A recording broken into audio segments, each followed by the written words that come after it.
Halo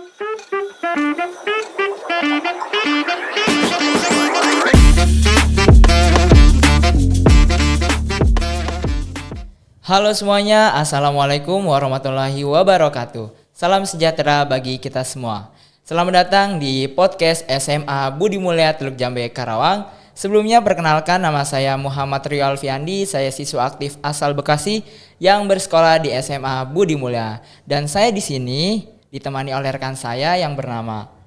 Halo semua, saya Zara Fareta, saya siswa aktif asal Bandung dan saya bersekolah di SMA Budi Mulia Karawang. Nah, teman-teman perlu diketahui nih bahwa hari ini adalah podcast perdana dari OSIS SMA Budi Mulia Teluk Jambe Karawang. Wow, keren banget gak sih akhirnya kita bisa launchingin podcast kali ini. First time. First time banget dong. Nah, Reta, perlu diketahui juga nih bahwa SMA Budi Mulia sudah tidak lagi menggunakan kurikulum 13 dan SMA ini sudah menggunakan kurikulum Merdeka Belajar nih sejak tahun 2021.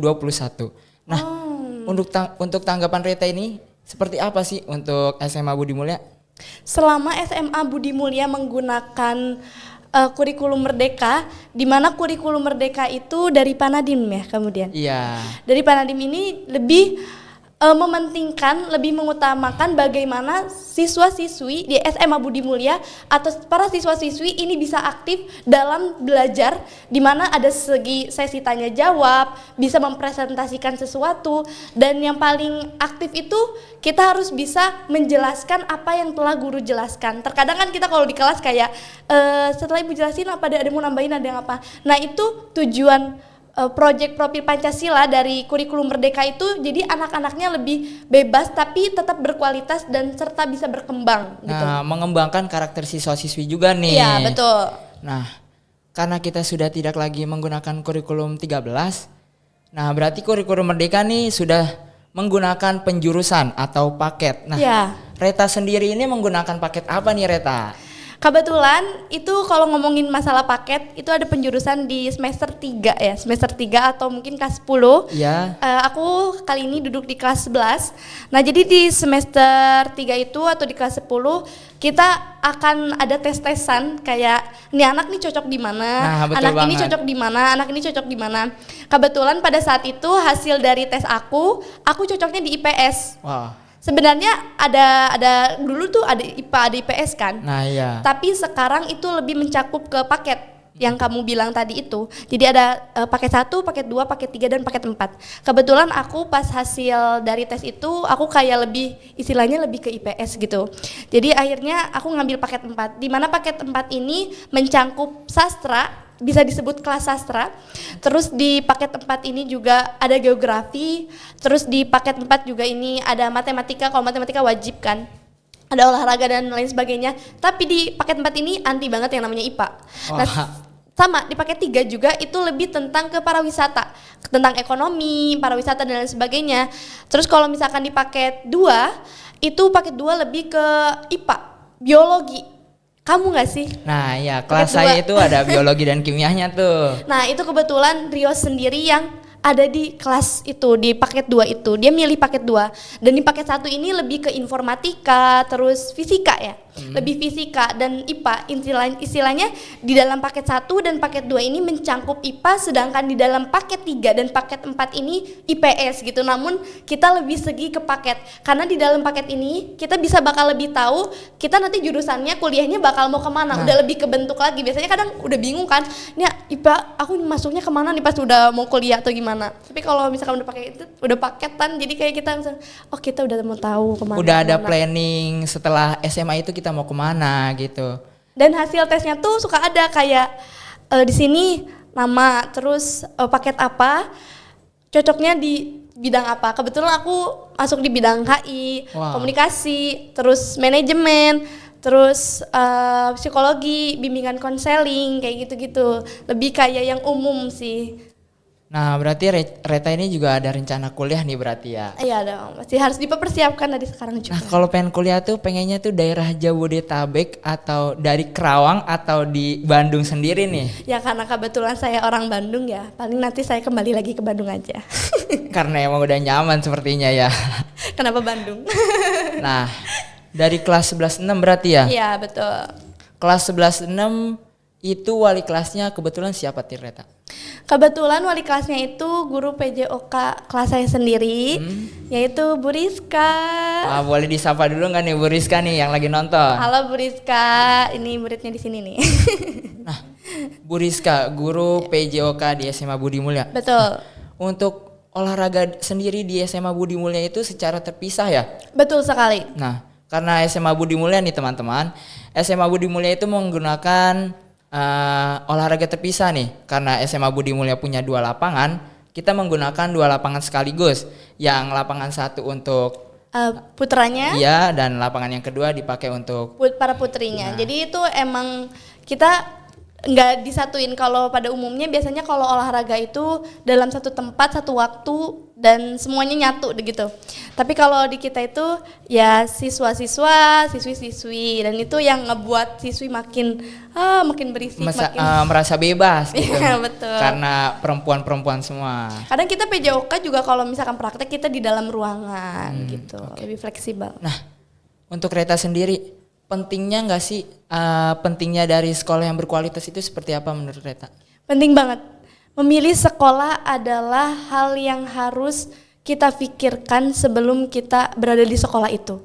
Bagi aku sekolah bukan hanya tempat di mana kita mencari ilmu saja, tetapi tempat di mana kita berkomunikasi, tempat kita mencari relasi, tempat di mana kita bisa berkembang, dan tempat di mana kita bisa menemukan diri kita sendiri. Nah, SMA Budi Mulya cocok untuk teman-teman semua. Oh iya, keren banget dong. Nah, untuk metode belajar dari kurikulum Merdeka ini juga ada beberapa proyek yang sudah kita lalui sebelumnya nih dari kelas 1 sampai sekarang. Masih ingat gak sih Reta proyek-proyek yang sudah kita lakukan dari kelas 1 kemarin? Kalau kelas 1 itu kayak bioteknologi, kayak tentang bioteknologi. Tapi yang aku paling suka itu di semester kemarin yang baru-baru ini itu tentang market day. Wah, seru banget itu seru pastinya. Seru banget. Ada demokrasi juga, tapi aku yang paling suka tuh market day. Jadi kayak di setiap adik kelas, semua kakak kelas itu berjualan di satu lapang yang kayak aku beli barang kamu ya, kamu beli barang aku, dan itu seru banget. Kita dilatih untuk berjualan juga nih, wirausaha. Iya, betul. Kita harus bisa menjadi seorang wirausaha yang nantinya akan berkembang di tempatnya masing-masing ya. Akhirnya kita bener-bener yang kayak seseneng itu bisa main jualan-jualanan kayak main-main tapi sambil belajar. Main-main tapi sambil belajar dong, pasti banyak manfaatnya banget dari belajar itu. Betul banget. Terus juga kemarin merasakan proyek demokrasi. Ya. Kita itu seperti mencoblos presiden yang ada di Indonesia. Simulasi ceritanya. Simulasi. Kan rata-rata yang kelas 1 atau kelas 2 SMA ini belum punya KTP nih. Ya. Belum merasakan apa itu sih nyoblos. Makanya kita mengadakan di sekolah itu kayak mana coblosnya itu. Kebetulan yang jadi panitianya itu dari kelas IPS loh, kelas sosial loh. Karena memang mereka sudah ada pelajaran sendiri gitu, sudah ada pembelajarannya. Nah, terus juga ada PHBS nih. Oh, perilaku hidup bersih. Nah, perilaku hidup bersih dan sehat kita juga diajarkan gimana sih cara makan yang benar, makan yang sehat. Itu di project keberapa? Kelas 1 ya? Nah, kelas 1 akhir. Kelas 1 akhir. Kita di situ kayak ada menu makanan. Menu makanan yang sehat kayak gimana. Terus kita kayak lebih kalau gimana sih hidup kita itu biar makin sehat dan lain sebagainya. Perilaku hidup bersih dan sehat sih lebih tepatnya. Salah satunya juga kita mengundang dari petugas puskesmas. Oh iya. Untuk datang di SMA Budi Mulya nih. Sebagai narasumber kebetulan ya. Nah iya. Dan juga dikasih bimbingan seberapa pentingnya sih itu hidup sehat gitu. Penting banget dong. Nah, SMA Budi Mulya juga mempunyai beberapa ekstrakurikuler nih. Oh. Nah, dari beberapa eskulnya itu ada kepramukaan, paskibra, futsal, sepak bola, pencaksilat, dan multimedia. Kayaknya ini cocok banget buat teman-teman yang punya keahlian tersendiri atau keahlian yang perlu dikembangkan. Ini cocok banget buat kalian apalagi yang suka multimedia, suka daripada main laptop, game-game terus, kita bisa mengembangkan skill kita untuk ya, menjadi lebih baik lagi gitu. Ya, siapa tahu dari kita bisa mencari ilmu di sini, kita bisa berkembang di kedepannya, di kemudian hari. Nah, dari mungkin yang indoor nih, yang indoor enaknya itu multimedia. Wow. Multimedia itu ada di setiap hari Sabtu diajar oleh Pak Bagas. Nah, itu enak banget karena kita multimedianya itu di dalam lab, di lab komputer. Yang AC-nya itu ada berapa ya Reta? Dan difasilitasi banget. Fasilitas gitu. banget. Di sini tuh eskulnya bener-bener difasilitasi loh, bener-bener teman-teman kayak yang kamu yang hobinya futsal itu bisa banget ikutan sama teman-teman aku yang udah join di futsal. Terus atau juga yang mungkin kalian pengen punya podcast, pengen bareng-bareng sama kita, bisa langsung banget join banget di sekolah SMA Budi Mulia gitu kan. Banyak prestasi-prestasi juga nih dari teman-teman semua. Futsal nantinya juga akan bertanding di daerah Purwakarta nih Reta. Keren banget, itu teman-teman kita loh. Mewakilkan SMA Budi Mulia. Wow. Dan juga ada beberapa siswa lainnya yang sangat berprestasi nih Reta. Di Paskibraka contohnya. Kemarin beberapa paskibra dari SMA Budi Mulia ini mengikuti upacara di 17 Agustus di Seteluk Jambe Karawang nih. Dan kebetulan temen aku itu yang bawa bakinya, gimana nggak iri sih? Keren banget itu. Keren banget kan, bukan jadi pasukan atau kayak mana gitu. Tapi di sini yang dia yang bawa bakinya, jadi kayak, kok kenapa sih aku nggak ikutan aja ya? Gitu. Itu salah satu pengalaman yang paling berkesan mungkin ya. Experience yang nggak pernah terlupakan sih kalau bagi aku. Ya ngomongin alumni nih. Kenapa tuh? Alumni SMA Budi Mulia ini banyak loh yang berprestasi Reta. Oh iya, berprestasi di bidang akademik juga. Akademik maupun non akademik nih. Wow, kok bisa banget sih tuh? Karena emang mereka bisa berkembang di sini dan menemukan di sini gitu ya. Karena bersekolah di sini mungkin ada beberapa ekstrakurikuler yang melatih skill siswa-siswinya. Iya. Nah, terus alumni-alumni ini sudah berkuliah di beberapa tempat asalnya nih. Tahu nggak sih alumni-alumninya itu sekolah kuliah di mana aja tuh Reta? Ada yang dulu kakak kelas aku itu di UIN, terus ada di UNY, ada UGM juga, dan yang terakhir itu ada yang dari Poltekkes Padang dan masih banyak. Itu sampai aku yang kayak, beneran kakak kelas ini bisa masuk ke universitas ini dan sebangga itu bisa akhirnya bisa bersekolah di mana yang kakak kelasnya itu berkualitas yang benar-benar bisa mencetak banyak di universitas negeri lainnya. Nah, terus juga ada alumni SMA Budi Mulia yang masuk Bintara. Oh iya. Kebetulan beliau adalah orang Palembang nih. Sapa dulu dong. Halo orang Palembang, di sini ada orang Palembang. Terus juga ada asal Tangerang yang diterima di Stikes Semarang dengan jurusan administrasi kesehatan nih. Wow, keren banget dong. Dan beliau menggunakan jalur prestasi hafalan Al-Quran nih.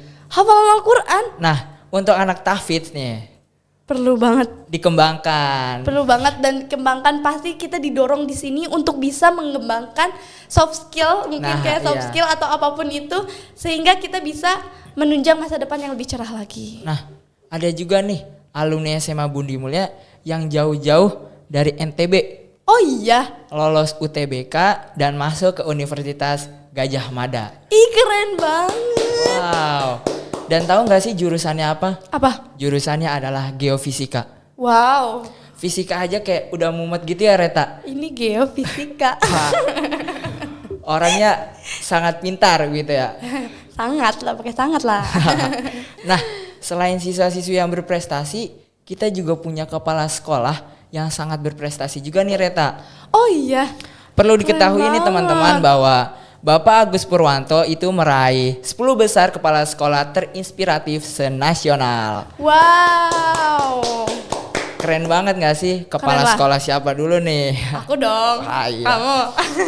Nah, dan gak kalah juga nih, guru-guru kita juga berprestasi karena banyak guru-guru kita yang sudah sertifikasi guru penggerak nih. banyak juga yang udah bersekolah juga, lanjut sekolah, terus kemudian tersertifikasi Guru penggerak. Guru penggerak. Keren banget sih itu. Nah, Jadi itu semua guru-guru di sini super duper luar biasa, teman-teman. gurunya belajar, muridnya juga belajar. Keren banget, dan di sini kita bisa berkembang bersama dan maju bersama. Nah, mungkin ada juga nih Reta, kesan sekolah di SMA Budi Mulia itu seperti apa, Reta? Kesan di SMA Budi Mulia itu luar biasa banget.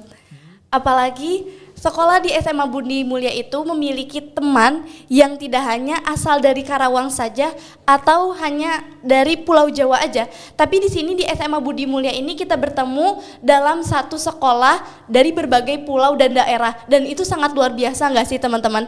Kayak dalam satu tempat kita bisa menguasai banyak bahasa kalau kita mau belajar ya. Kayak kalau bahasa Padangnya ini apa, bahasa ininya apa, dan teman-teman aku tuh benar-benar dari Padang, Palembang, NTB, bahkan kalau Jabodetabek juga kamu kan, kayak itu benar-benar keren banget. Jadi kesannya tuh luar biasa, temen aku jadi banyak, guru-gurunya yang aku temuin yang keren juga, nggak kalah keren, dan yang paling pasti di sini itu selalu rukun, selalu hidupnya tuh kayak saling membantu, saling menghargai juga, saling menghargai walaupun kita beda di sini, teman-teman. Iya. Nah, boleh disapa nggak sih untuk teman-teman di luar sana? Halo teman-teman, yuk kita langsung, kalau punya waktu kita langsung ke podcast kita di sini. Kita podcast bareng-bareng. Nah, terus juga ada beberapa pertanyaan untuk Reta nih. Apa Kita game sebentar. Apaan tuh? Game apa nih? Ada beberapa pertanyaan nih Reta. Bilang pernah atau tidak pernah. Oke. Nomor 1. Pernah atau tidak pernah menyesal sekolah di SMA Budi Mulia? Enggak pernah sama sekali. Enggak pernah. Kenapa tuh Reta? Karena di SMA Budi Mulia itu kita tidak hanya mencetak para siswa-siswi untuk berkembang, tapi di sini juga untuk bisa berakhlakul karimah, untuk bisa berbudi pekerti yang baik dan memiliki 29 karakter yang ada di sekolah di SMA Budi Mulia ini. Contohnya mungkin kita bisa saling rukun, bisa jujur, terus bisa saling, yang tidak bisa tuh dibantu, yang bisa ya saling menguatkan dan lain sebagainya. Istilahnya di sini tuh keren banget gitu. Saling membantu kita. Iya. Dan pertanyaan yang kedua nih Reta. Pernah atau tidak pernah salah pertemanan di SMA Budi Mulia? Enggak. Di sini tuh teman-temannya enak dan keren juga. Istilahnya di sini itu kita bisa berkembang bareng-bareng, kita bisa tetap menghargai bareng-bareng, dan kita bisa mau maju bareng-bareng. Serta di sini pertemanannya yang cukup baik, yang serta udah dijamin insya Allah kamu akan nyaman dan terus bisa berkembang di sini. Oh iya. Oke, budi pekerti yang baik ya. Pertanyaan terakhir nih Reta. Apa tuh? Pernah atau tidak pernah karena Reta sebagai OSIS memberi sanksi pada siswa-siswi yang melanggar peraturan sekolah? Sebenarnya yang pernah, jawabannya pernah. Pernah. Oh, pernah. Sebenarnya yang memberi sanksi itu para guru ya. Cuman kita hanya memperingati, ini jangan diulang lagi ya, ini jangan diulang lagi. Dan misalnya kadang kita yang nyatet, OSIS sendiri yang nyatet. Itu biasanya orang-orang yang melanggar, mungkin dia telat sekolah atau seragamnya tidak sesuai, pakai sendal ke sekolah. Itu kan kita harus tetap, dimanapun kita harus menetapkan sikap disiplin kita gitu. Pokoknya kita tuh OSIS harus mencontohkan yang lebih baik gitu ya Reta. Iya, dan juga kita harus menjadi figur yang baik, serta teman-teman akan mengikuti ke depannya dan akan mencetak para siswa-siswi di sini yang lebih baik gitu. Oke. Mungkin cukup sekian Reta Ya. video kali ini, dan saya Emery Alfiandi. Saya Zara Alvareta. Ayo sekolah di SMA Budi Mulia Karawang. Sekolah iyo, ngaji yo, berkarakter yo. Wassalamualaikum warahmatullahi wabarakatuh.